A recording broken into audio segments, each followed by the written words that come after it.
Americans, like the cost of food.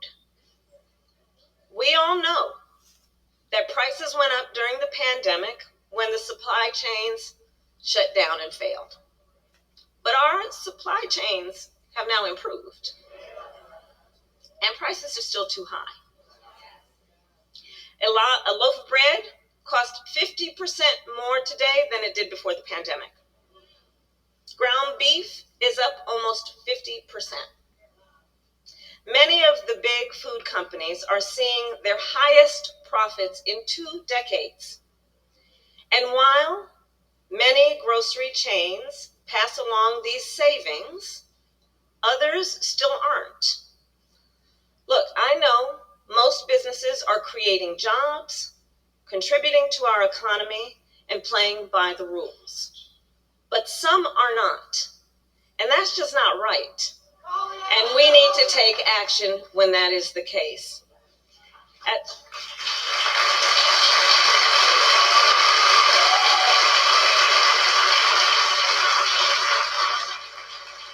Attorney General in California, I went after companies that illegally increased prices, including wholesalers that inflated the price of prescription medication, and companies that conspired with competitors to keep prices of electronics high. I won more than $1 billion for consumers.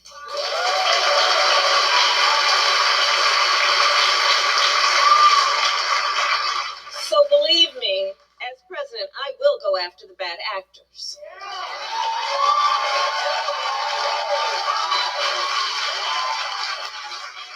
And I will work to pass the first ever federal ban on price gauging on food.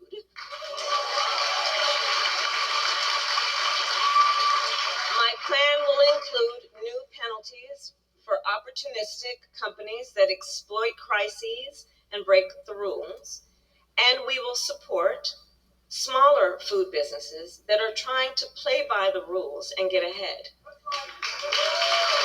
PBS had some great responses to what they thought about the food gouging. And the reporter she stopped herself from laughing, but so I'll go ahead and play the clip for you what they thought. They blame in part for higher grocery prices. The Harris campaign says that she would implement the first ever federal ban on corporate price gouging and will work with the FTC and Congress to do so. So, Gina, what exactly are they proposing that they would do on this front? And knowing what you do about why grocery prices are where they are, could this approach actually work to bring those prices down? So what exactly is kind of the key question here? And the answer is we don't know yet. We do not know exactly what this policy would look like. And I think the devil is really in the details. We do not know how they go about preventing price gouging or even how they're defining price gouging at this point.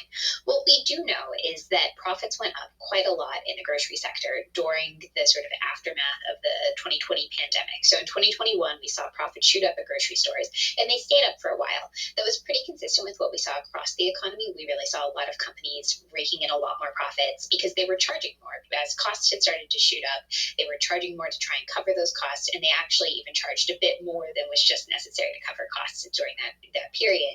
And so there are a lot of people out there, a lot of economists, particularly on the progressive side of the aisle, who have been saying things like, this was an example of price gouging, this was an example of what happens when you have an imperfectly competitive marketplace, and really saying that we need to see some sort of response from the government on this.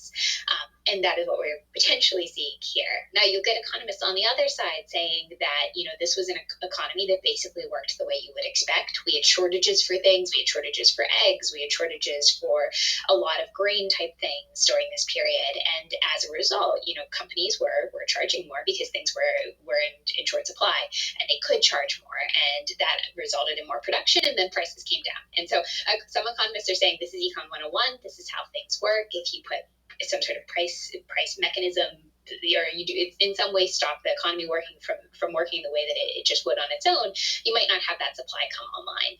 And at the same time, progressive economists are really celebrating this. So you've got a very, very contentious debate without a lot of detail. For $2,500 to $3,000 an acre. Now it's $15,000 $20,000. I simply can't compete with that. I'm faced with China coming into the area and taking those freedoms away by purchasing the land, by buying the companies. I'm really at their liberty. They're now controlling the buying stations, the grain elevators, and they're controlling the food.